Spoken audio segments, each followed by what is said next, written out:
Hello my dear friends, मैं Isha Karnwal Venus English spoken में आपका स्वागत करती हूँ। माय डियर फ्रेंड्स, मैं आज आपको पढ़ाऊँगी प्रोनाउन चार्ट। आपको पता है प्रोनाउन को हिंदी में क्या बोलते हैं? सर्वनाम बोलते हैं। और प्रोनाउन और नाउन किसके स्थान पर आते हैं? ये आते हैं सब्जेक्ट के स्थान पर। नाउन के स्थान पर आते हैं प्रोनाउन। जैसे कि मेरा नाम ही ले लीजिए, मेरा नाम है ईशा, तो मेरे लिए क्या आएगा? जैसे मैं गर्ल हूँ तो मेरे लिए क्या आएगा? प्रोनाउन शी आएगा। कोई लड़का है जैसे कि राकेश, उसके लिए क्या आएगा? उसके लिए प्रोनाउन आएगा ही, क्योंकि वो एक लड़का है। ठीक है। ऐसे ही हमारे जो नाउन होते हैं, नाउन के स्थान पर प्रोनाउन आते हैं। प्रोनाउन चार्ट में 3 चीज़ें होती हैं, एक तो सब्जेक्ट, एक ऑब्जेक्ट, एक पोजेसिव।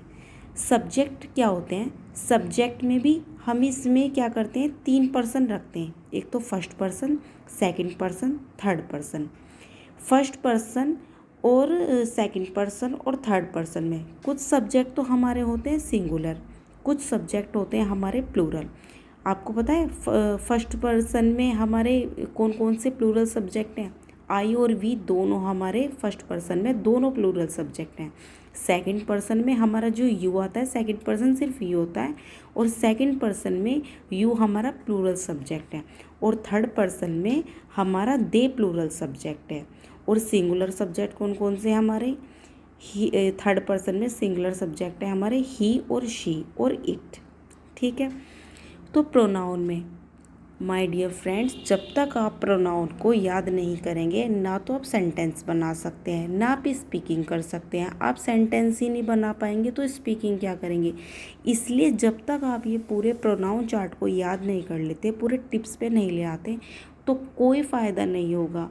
इसलिए आपको ये प्रोनाउन चार्ट याद कर लेना है। जल्दी से जल्दी आपको ये प्रोनाउन चार्ट याद करना है, जिससे आप क्या कर पाएँ? आप सेंटेंस बना पाएँ। ये बताइए, यदि कोई ये लिख दिया है कि वह कल से काम कर रहा है, तुम कल दिल्ली नहीं गए, मैं सुबह से पढ़ा रही हूँ, वह दिल्ली चला गया है, वे जा रहे हैं।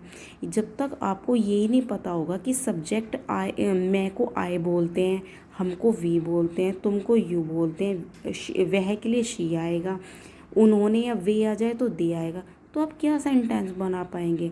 सबसे पहले तो सेंटेंस में सब्जेक्ट ही आता है ना। और यदि आपको ये प्रोनाउन चार्ट याद ही नहीं होगा तो आप सेंटेंस कैसे बना पाएंगे?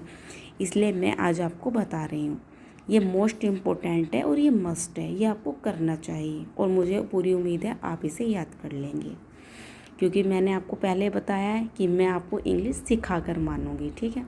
आई मीन्स होता है मैं या मैंने। आई का ऑब्जेक्ट हो गया मी, मुझे, मुझको। आई का पोजेसिव हो गया अधिकार के लिए मेरा, मेरी, मेरे। इसे आप एक रिदम में याद कर लीजिए, जैसे मेरा, मेरी, मेरे, हमारा, हमारे, हमारे। वी मीन्स होता है हम। वी का ऑब्जेक्ट होता है अस, हमें, हमको। वी का पोजेसिव हो जाएगा हमारा, हमारी, हमारे, आर। वी का पोजेसिव क्या हो जाएगा? आर। सेकंड पर्सन है यू। यू को या तो तुम बोलो या तुमने बोलो, आएगा यू ही। सब्जेक्ट में यदि तुम लिख रहा हो, तुमने लिख रहा हो, आएगा यू ही। यू का ऑब्जेक्ट यू ही होता है, स्पेलिंग सेम होती है पर मीनिंग डिफरेंट होते हैं। ऑब्जेक्ट यदि यू आएगा तो हिंदी आएगी तुम्हें, तुमको। और यू का पॉजेसिव हो जाएगा योर, तुम्हारा, तुम्हारी, तुम्हारी।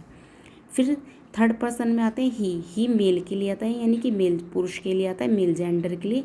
हिंदी आ जाएगी वह। ही का ऑब्जेक्ट होता है हिम, उसे, उसको। ही का पॉजेसिव होता है अधिकार के लिए, उसका, उसकी, उसके।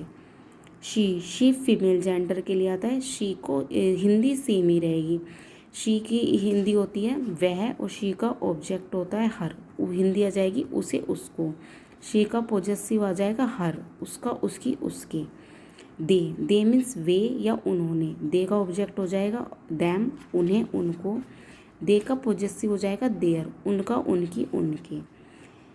फिर हमारा थर्ड पर्सन में आ जाता है इट।